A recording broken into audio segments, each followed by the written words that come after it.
Good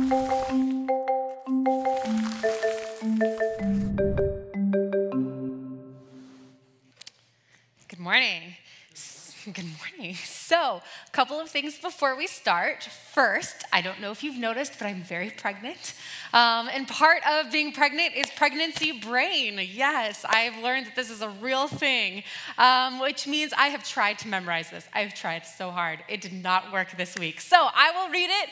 I promise you it will not be monotonous. It will not be boring. It'll sound like I'm speaking it. It'll be great. So I just want to, in case you're wondering, what is she doing with a little pedestal and all the things? That's what's happening. You can blame it on the child. The second thing is, at Paradox, we have this saying. We say that sermons here are meant to start discussions and not end them. If you agree with what I'm saying, fantastic. If you don't agree with what I'm saying, fantastic. Either way, let's just have a conversation about it afterwards. That is part of what community is these conversations that deepen our faith, whether you agree or disagree with the things that are said up here today. And then finally, I'm opening up with a story about my cousin, and it may feel pretty personal. I want you to know in advance that he has given me permission to share this story with all of you this morning. So, without further ado, speaking of cousins, I have a lot of them. I have 39 first cousins and 58 second cousins, which technically are called first cousins once removed, but no one ever calls them that, so we're going to stick with second cousins. So 39 first cousins and 58 second cousins for a grand total of something like, if I did the math correct, 97 cousins. It's a lot. We have a big family. Of the first cousins, my sister, JC, my cousin, Zach, and I are by far the youngest of the whole crew. And so, growing up, it was often just the three of us that hung out, a little trio. We'd bike for hours on end. We'd play waitresses and waiters and servers in my cousin's 50s-style dining room. We'd do the twist until we dropped as the Beatles song Twist and Shout played on his jukebox, and jokingly but passionately had a consistent argument over which one of us was the better child. Looking back at it now in a completely unbiased way, it was absolutely me. Absolutely. I'm just kidding. It was absolutely my cousin Zach, if I am completely unbiased. Zach has this amazing ability to bring people together. He has this amazing ability to bring joy and fun into any room he walks into. And my sister and I, who are very close in age, grew up bickering quite a bit when we were younger. But when we were with Zach, all of that tension seemed to ease. We loved Zach. We loved to spend time with him, and we didn't want to spoil it by bickering. So years passed, and as is human, we grew up. And early on in high school, Zach came out to our family as gay. Having grown up in a fairly sheltered Christian environment, I didn't fully understand what this meant. But our parents sat my sister and I down and explained that it meant that Zach was attracted to other men, but they emphasized this shouldn't change anything about Zach for us. He was still the same Zach that we knew, loved, and grew up doing the twist and shout with. Zach's parents, my aunts and uncle, were also very supportive, fully embracing him as he was created to be. Life was good. Until my grandmother sent a letter to my aunt and uncle. In summary, the letter said something along the lines of, "You need to fix Zach before it's too late. If he doesn't get off this path that he has chosen, he won't make it to heaven. God won't let him. So you need to fix him before God punishes him. Don't be angry at me. I only tell you this truth because I care." This letter has permanently split our family into two. Nothing could convince my grandmother and those who agreed with her how manipulative, how toxic, and how unloving this letter truly was. They dug in their heels, determined to share the truth. The rest of us recognized this for the abuse that it was and instead chose to stand by Zach, celebrating him for the amazing human we knew he was created to be. And as my parents continually reminded me and my sister, if we love Zach this much, how much more does God love him? Isn't that amazing, they'd say? It has been years since we've been in contact with my grandmother and the others who stood for her stand for truth. I often wonder, though, what if my grandmother had chosen to lead our family with love instead of her version of truth? What if instead she had recognized that her version of truth was hurting her grandson and tearing our entire family apart? And what if instead of digging in her heels, she would have said, this isn't what God would want. Maybe I'm the one who needs to change. What if she had truly loved? Would we still be a family? When I think of love in the Bible, my mind often is drawn to the passages in the Johannine Epistles. The Johannine Epistles, which is a fancy word, we're going to simplify it now, is the books of 1st, 2nd, and 3rd John. And they contain some of the most beautiful passages on the theology of love in the scriptures. Let's take a look at some of them. 1 John 4, beginning with verse 7, starts in this way. Dear friends, let us love one another, for love comes from God.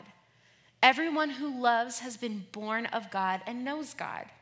Whoever does not love does not know God, because God is love. Dear friends, since God so loved us, we also ought to love one another. No one has ever seen God, but if we love one another, God lives in us, and his love is made complete in us. And the author continues later in verse 19, we love because he first loved us. Whoever claims to love God yet hates a brother or a sister is a liar. For whoever does not love their brother and sister whom they have seen cannot love God whom they have not seen. And he has given us this command. Anyone who loves God must also love their brother and sister. Or take a look at 2 John verses 4-6 as the author writes, it has given me great joy to find some of your children walking in the truth, just as the Father commanded us. And now, dear lady, or dear church, I am not writing you a new command, but one we have heard from the beginning. I ask that we love one another. And this is love, that we walk in obedience to his commands. As you have heard from the beginning, his command is that you walk in love.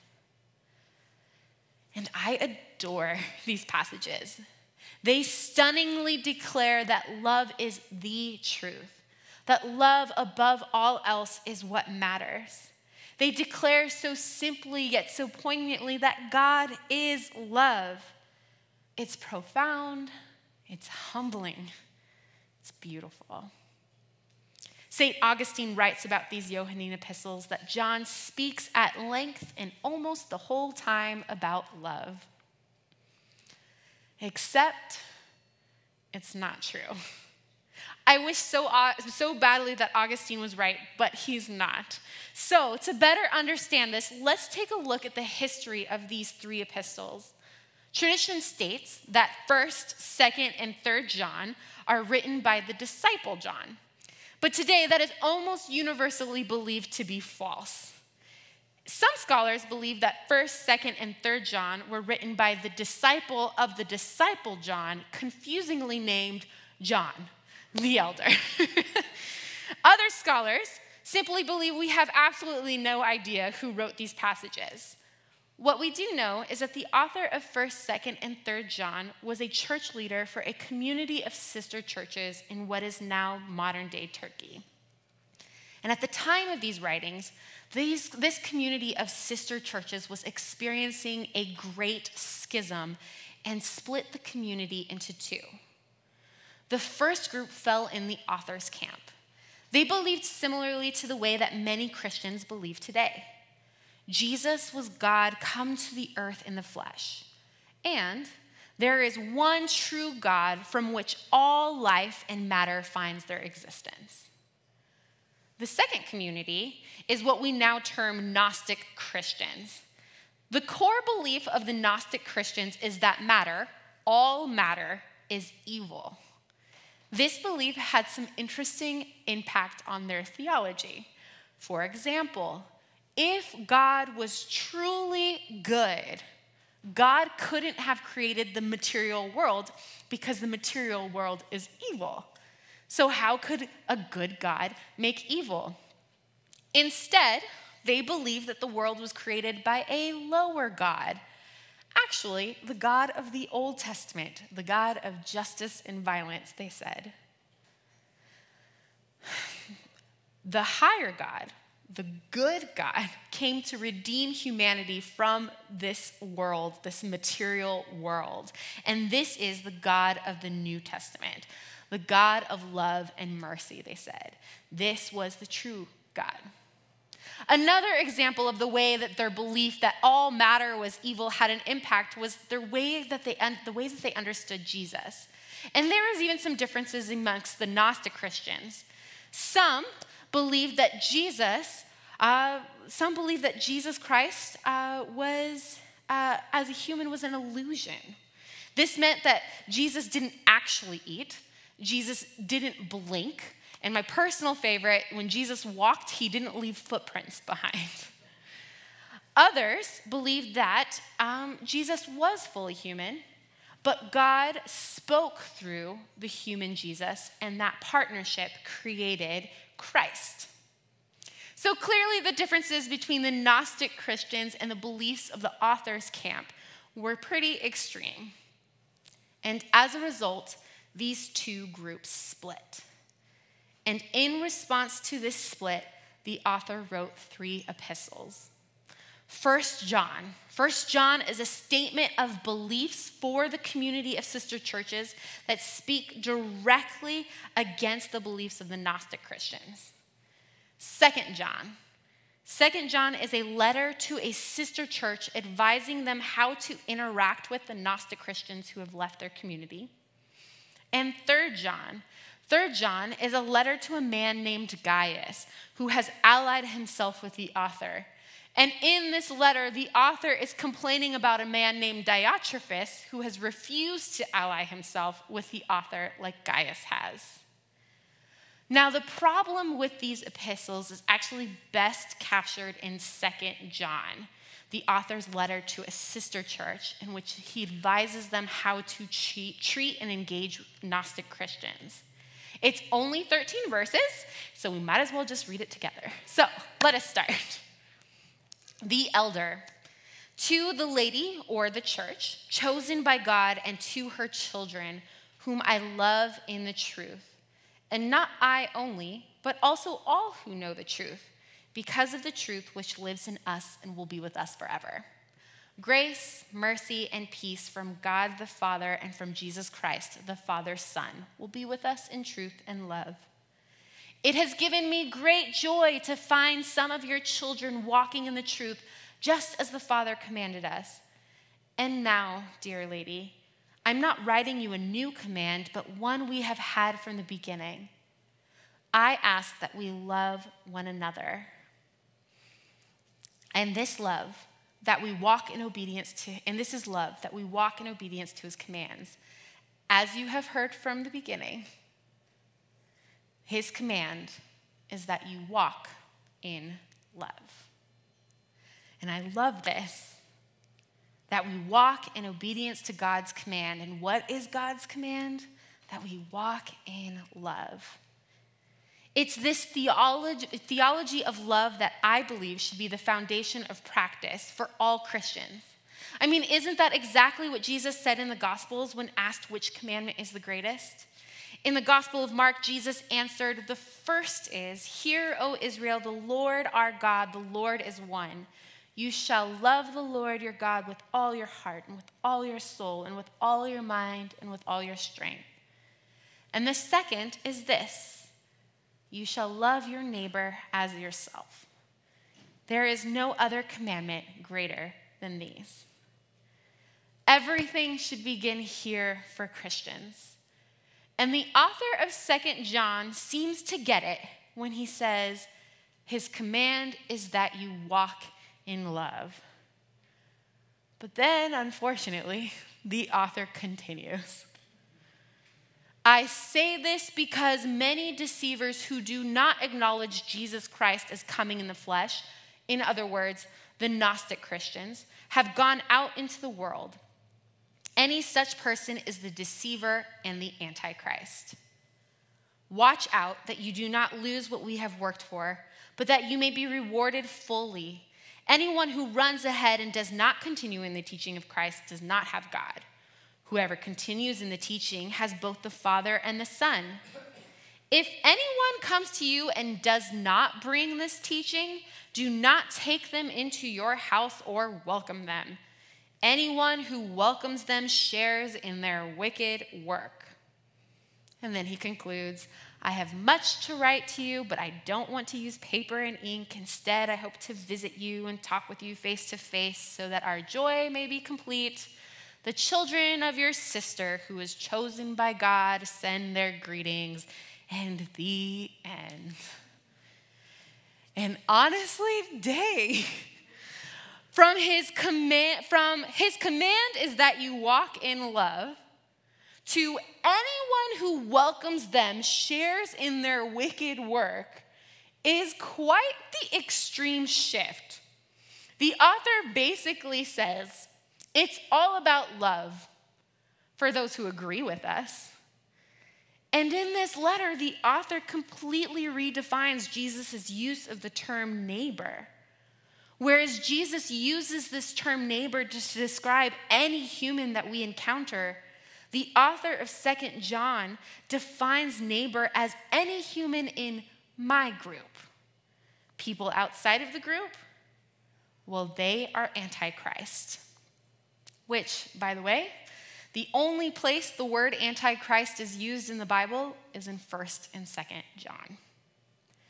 This letter, which opens up with a beautiful statement on the theology of love, abruptly shifts to a practice of fear. The author felt that his community's existence was threatened by the Gnostic Christians. And as a result, he urged his community to step away from love and inclusion and into a practice of judgment, fear, and exclusion.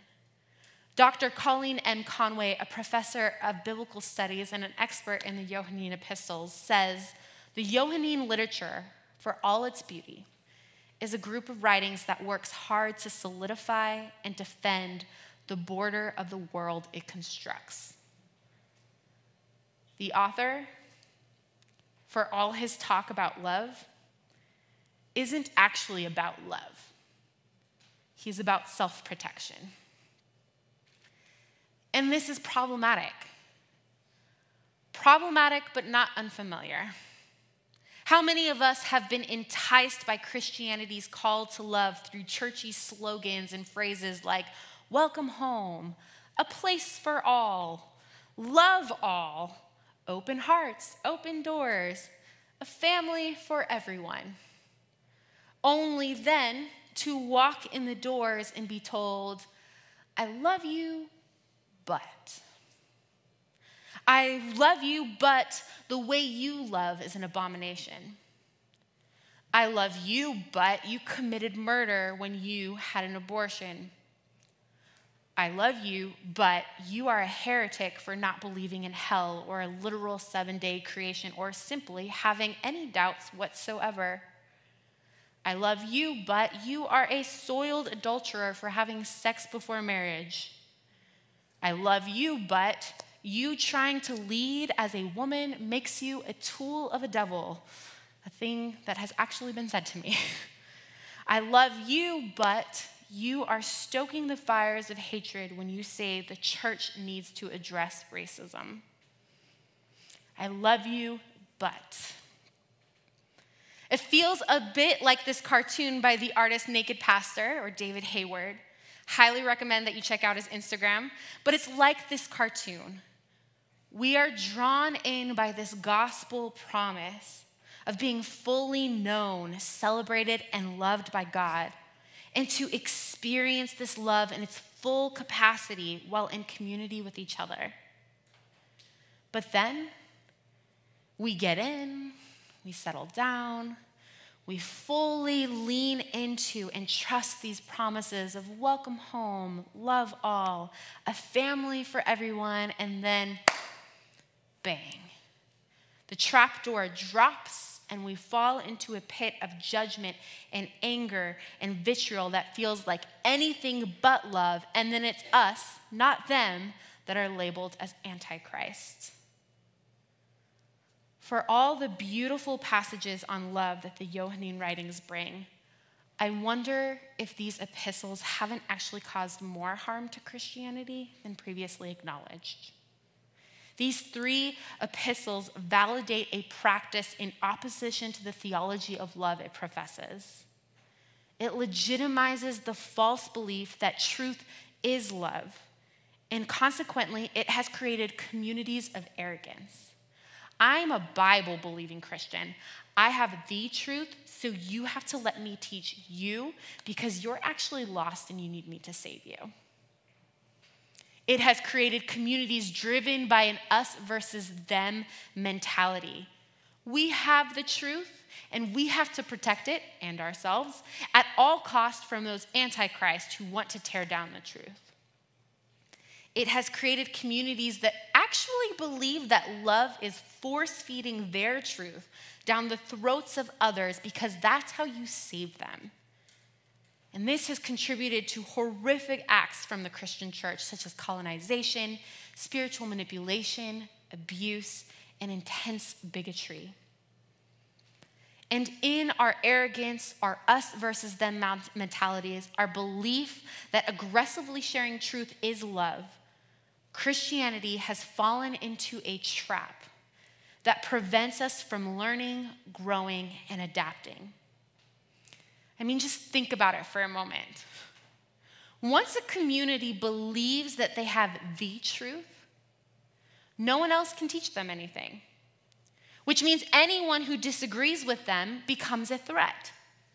And consequently, that call to love your neighbor is overshadowed by the fear of other, or, as the author of 2 John would say, fear of Antichrist.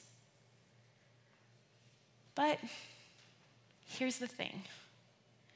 I think this fear runs deeper than simply fear of others who hold different religious beliefs. I think that this fear finds its basis in an unnamed fear of an angry and a closed-minded God. And this is so sad, so tragic. You see, what happens, they start asking, what happens when you believe differently from the truth? And their answer, you become an antichrist, which is an enemy of God. What happens when an other convinces you to believe differently than the truth? Well, then you have been enticed by an antichrist to become an antichrist, an enemy of God. This insistence of truth or else is like this flashing neon light that screams, I don't actually believe in God's love. That radical, unconditional love isn't actually so radical and definitely comes with conditions. Instead, they believe that you have to be obedient to God, that you have to follow his rules, or else God will kill you. And that's not love. That's abuse. And these communities who aggressively protect and guard truth to appease this abusive God begin to mirror that same abuse to the people in their communities through spiritually manipulative practices like shaming and guilting, wielding the Bible like a weapon, and gaslighting. But what if instead Christians everywhere began to trust God's love? Trusted that God's love was truly incomprehensibly radical and unconditional. What if we trusted in God's perpetual movement to be with us? What if we trusted the stories of Jesus' friendships with an eclectic group of humans, tax collectors, prostitutes, women, Samaritans, lepers, Gentiles, all who were antichrists of their days? What if we trusted that God truly, truly is love? I think it means that Christianity would turn into communities of humility. We'd recognize that we will never be able to comprehend the vast mystery of God and God's love. So we must allow ourselves to be surprised by the infinite ways we can learn about God.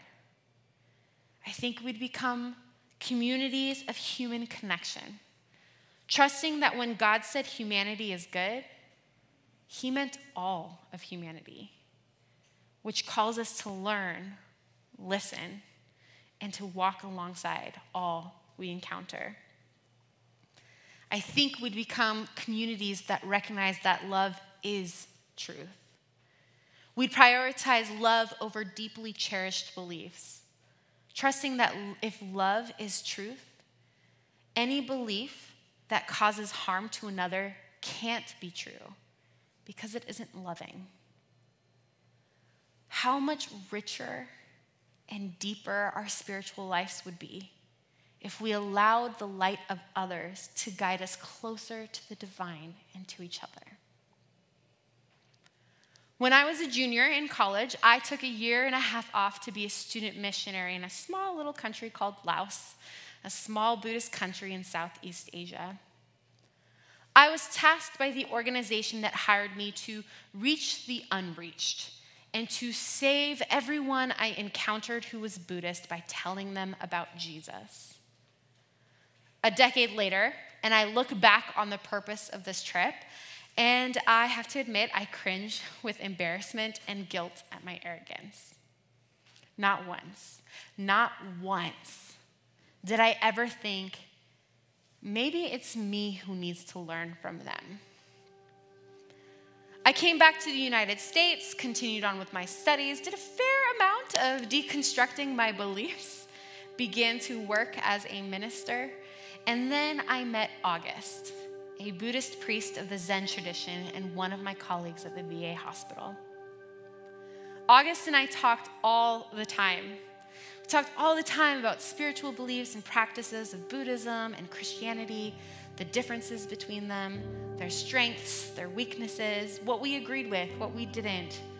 These were fantastic and fascinating conversations.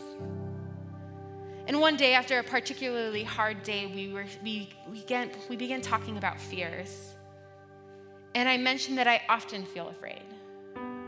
I'm afraid of dying. I'm afraid of getting sick. I'm afraid of losing the people I love most in the world. I joked, WebMD is my kryptonite. I'm seriously, secretly afraid of everything. And he paused for a moment. And after thinking, he said, there's this Buddhist practice called the Five Remembrances. Every day you say to yourself these 5 things. I am of the nature to grow old. I cannot escape old age. I am of the nature to have ill health. I cannot escape ill health. I am of the nature to die. I cannot escape dying. All that is dear to me and everyone I love are of the nature to change. There is no way to escape being separated from them. I cannot keep anything. I come here empty-handed and I go empty-handed. My actions are my only true belongings. I cannot escape the consequences of my actions. My actions are the ground on which I stand. In 5 statements, August had plainly listed out my deepest, most raw fears, and he told me there is literally nothing you can do to escape these fears from becoming a reality. And yet, felt oddly at peace. If there was nothing I could do to escape them, then the burden of trying to control every aspect of my life was lifted. And instead, I felt grateful. Grateful for the relief that comes from letting go. Grateful for a wise and thoughtful friend. Grateful for a beautiful and a wonderful life. I told this to August, and August was like, yep, that's the point. This is the point of the Five Remembrances. It teaches us to first hold life tenderly and loosely, understanding that life without our say can change at any moment. And secondly, it teaches us to lean into gratitude, recognizing that life as we know it is a gift to be reflected on, appreciated, and celebrated. August introducing this Buddhist practices of the Five Remembrances has been so critical to my own spiritual walk. Whenever fear of illness, death, or loss of a loved one strike me, I remind myself, these things will happen. There's nothing I can do to prevent it. And so instead, I'm going to be thankful for life right now, in this moment. Here's the thing. Gratitude is also a practice of Christianity. In fact, Craig just last week mentioned how the sign of a mature faith is gratitude. But not once in my entire life as a Christian did that ever click with me. It took my friend August, a Buddhist priest, teaching me about the Five Remembrances to really understand and embody this spiritual practice of gratitude. My faith and spiritual walk is deeper and richer because August was my teacher. He gave me a light that I so badly needed and craved. And I am a better human, wife, pastor, friend, and hopefully mother because of it. What would Christianity be like today if we let go of this belief of an angry, abusive God that demands we follow truth? What if instead we truly insisted that God is love? What if we shifted from this false idea that truth is love and instead could recognize that love and only love is the truth? I truly believe that Christianity would be known as communities of humility, eager to learn, explore, and change. We'd be known as communities that honored the sacredness of all humanity, listening rather than preaching, being with instead of speaking at. We'd be known as communities of love. May we recognize the radical, unconditional love of God that God has for all of humanity by learning to see the light in others first, so that as individuals and as a community, we may grow deeper and richer in love for one another. Amen.